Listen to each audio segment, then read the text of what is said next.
And there we go. See how nice and smooth that is? It's quite loose.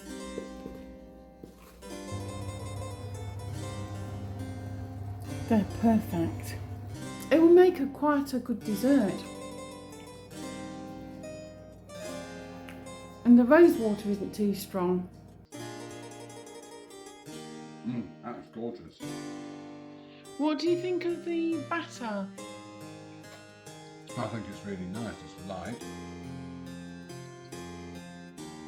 Slightly springy, really nice texture to it. Hello everybody and welcome back to my channel. Today I have another historical recipe for you, which is little plum cakes. This is a Renaissance recipe from the Cookbook of Ann Smith of Residing in 1698. I found the recipe on a website of historical recipes called lostkitchenscrolls.org. As usual, I will be adjusting the recipe a little to reflect modern times, but I will be keeping it very much like the original wherever possible. To make little plum cakes, take half a pound of fine sugar, dry finely parched. Then mingle it with your flour and take half a pound of sweet butter and put it into a deep dish with 2 or 3 spoonfuls of rosewater, working it with your hands. Take half a pound of currants and 6 yolks and 6 whites of eggs. Beat them well together with rosewater, then put them together with a blade or 2 of mace finely beaten. Then work it in your flour and sugar by a little at a time. When you have done almost then, put it in half a pound of currants, washed and dried and put hot upon coals. Then put them in your buttered pans and set them in a quick oven. This quantity will make 22 cakes. It may or it may not. I'm going to be using paper cases. Now, note that this recipe is a little bit vague in places as regard quantities, and there's not many full stops or anything like that, and the archaic spelling with the long S which looks like an F, and flour spelt as in a flower rather than the flour that you use, that kind of thing. Like most of the recipes, it's written as a narrative, therefore, rather than by strict measurements or stepwise instructions. It kind of implies that as a cook you already have the basic knowledge. Ingredients are given in pounds and handfuls, and actions are described as they would have been understood by an experienced housekeeper or cook. Quantities were large, so they were really designed for a large household rather than a single family. And the order of ingredients was practical, wet and dry blended in stages for a rich, cohesive batter. The recipe captures a moment when culinary literacy was rising among English gentry women, blending tradition with the new luxuries of sugar and spice. The thing as well with plum wasn't necessarily currants, it could be raisins or sultanas as well, whatever you like. Plum cakes were less like modern fruit cakes and more like dense little sponge cakes or buns enriched with the dry fruit. At the time when the English domestic baking was blossoming, cakes like this were a hallmark of celebration and hospitality, reflecting both the increasing availability of imported sugar and dried fruits and the fashion for delicately flavoured perfumed pastries using aromatics such as rosewater. Ann Smith herself was probably a woman of means, equipped both with the ingredients and the staff, or the leisure time to produce such confections.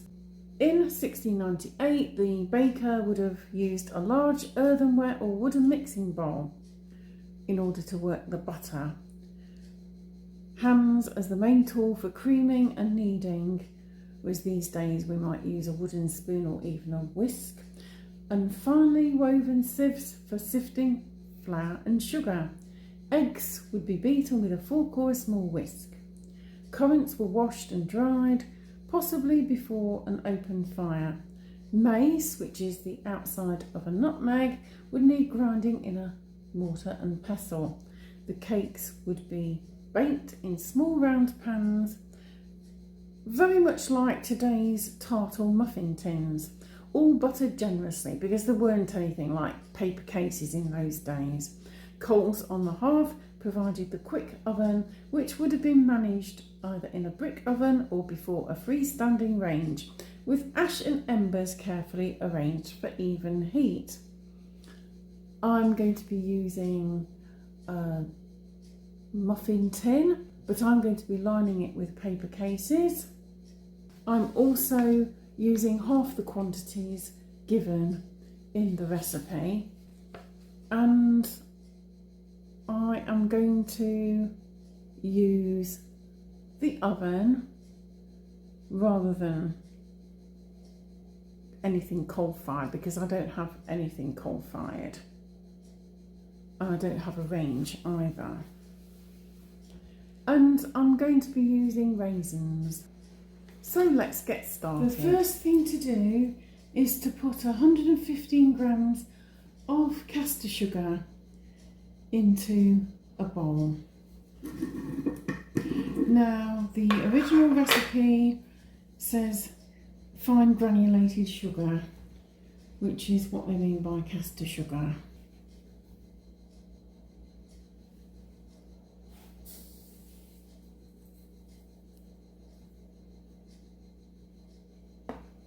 Then the next thing to do is put 115 grams of plain white wheat flour into the bowl. I'm going to sift it into the bowl. This will at least help it to stay a little lighter.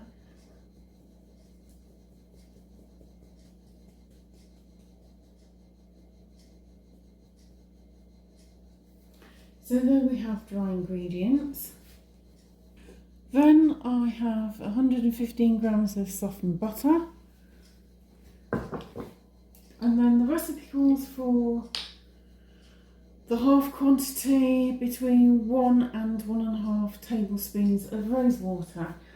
I'm just going to add about 1 tablespoon. This is a half tablespoon measure. And this gets creamed together. You normally do this with your hands. I'm not sure how perfumed I want these to be. I'm making these ahead for my Macmillan, which is on Sunday. I fancied making something that was historical, not too complicated, and that people might enjoy as something different. I don't want to overdo it. Rosewater is quite strong. It has quite a strong flavour and it also has a strong smell. It smells beautifully of roses, but I think a tablespoon is sufficient. There we go. It's time to add the eggs. The recipe says prepare the eggs, separating yolks and whites, beat them together with a splash more rosewater. That doesn't really make a lot of sense. I don't see why you would separate them and then put them together and beat them, unless it means that you add rosewater to the yolks and add rosewater to the whites. I'm just going to beat them into a cup and add a splash of more rosewater.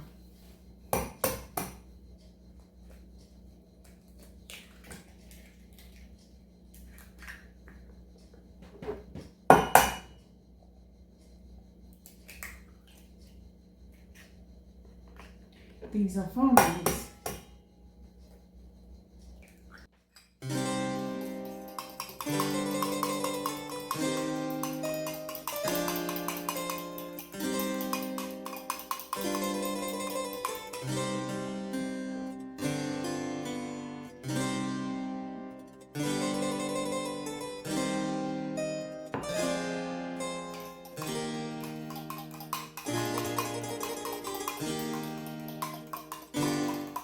There we go. And then it says to add a pinch of ground mace, a scant quarter teaspoon. I don't have mace, I'm going to add nutmeg.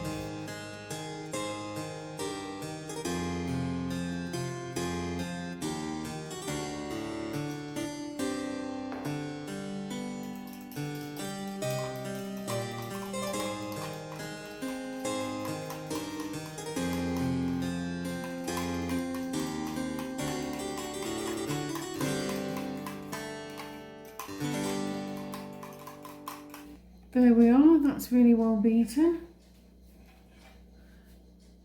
Then we add gradually the egg mixture to the butter and sugar mixture.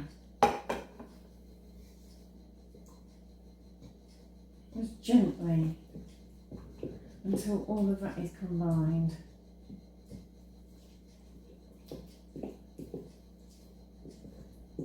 This, of course, is slightly different to how we would prepare it now.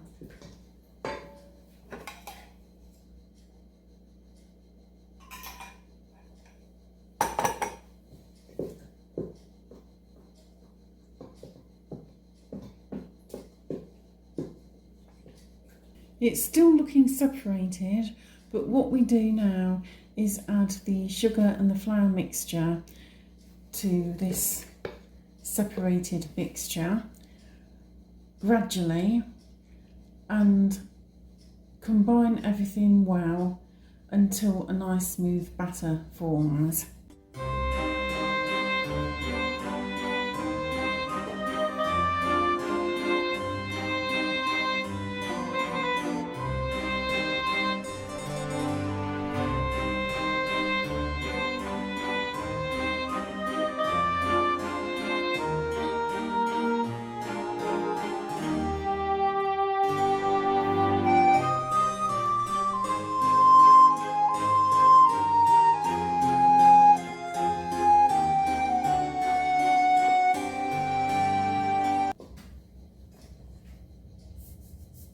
Don't worry if it takes a while to come together.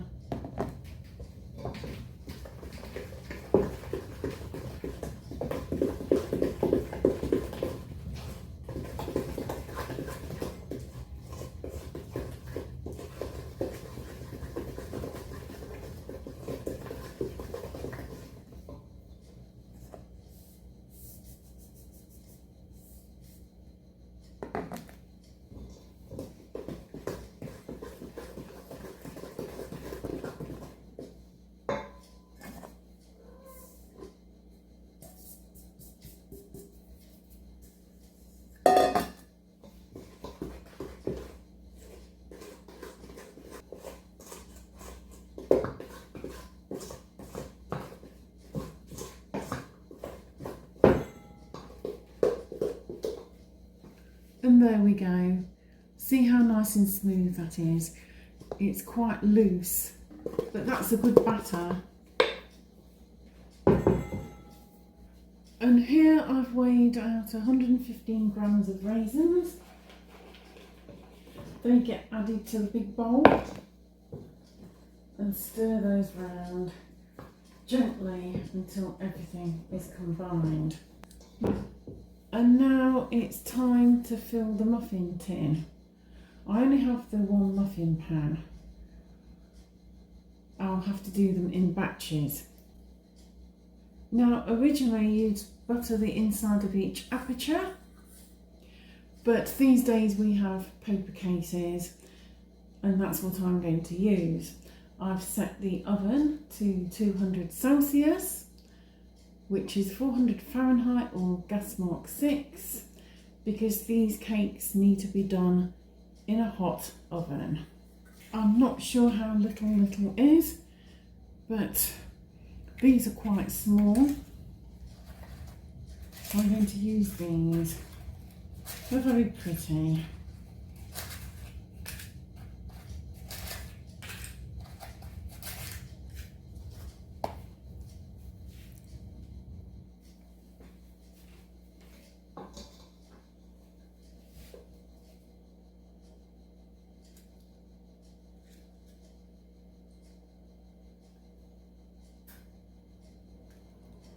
I'm using this small measure, which is about half a tablespoon.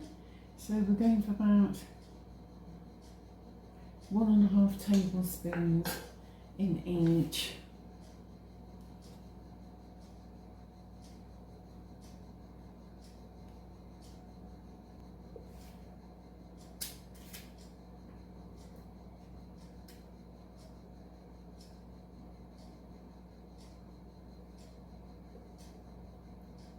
You may want to do it more accurately than I. I'm kind of eyeballing the quantity. And there we go. I'm just going to give them a tap to settle them, and then very shortly they will be going in the oven. So I'll see you back when the first batch is baked. They're perfect.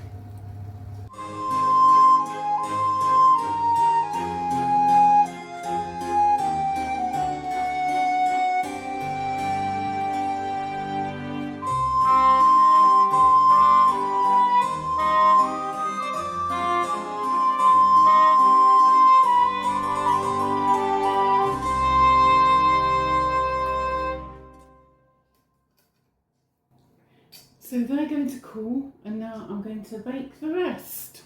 Well, that made 12. I think we need to try one, don't you? I have a nice herbal tea here. This is a hibiscus fruit tea. It's really lovely, it's got apple in. And here is the little cake. So let's see what this is like. It does indeed have quite a firm texture. That's the crumb. It looks delicious, it smells good.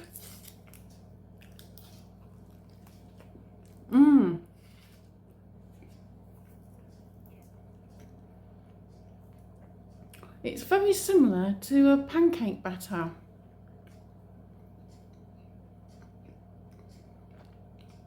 Quite dense but very moist. I guess that because you're using plain flour rather than self-raising. If you didn't like this crumb, you could do self-raising.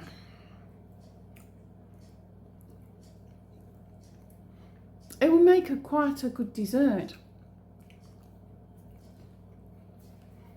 And the rosewater isn't too strong. It's just there very vaguely in the background. It's not overpowering. I thought it would have been stronger, but it's not.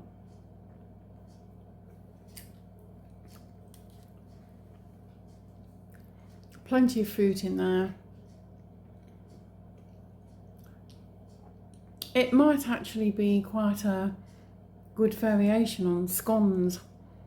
I think if you were to serve it with a bit of jam and cream, it would be quite tasty. And you could, if they're warm, serve it maybe with ice cream or custard. I really like those. I think they will be quite successful. I'll wait for Dan to come home and see what he thinks.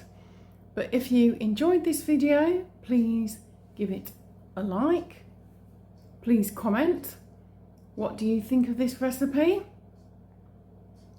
Please share. Please subscribe. Ding ye old notification bell. Ding, ding, ding, ding, ding. And I will see you again soon for the next recipe. Until then, Bye for now.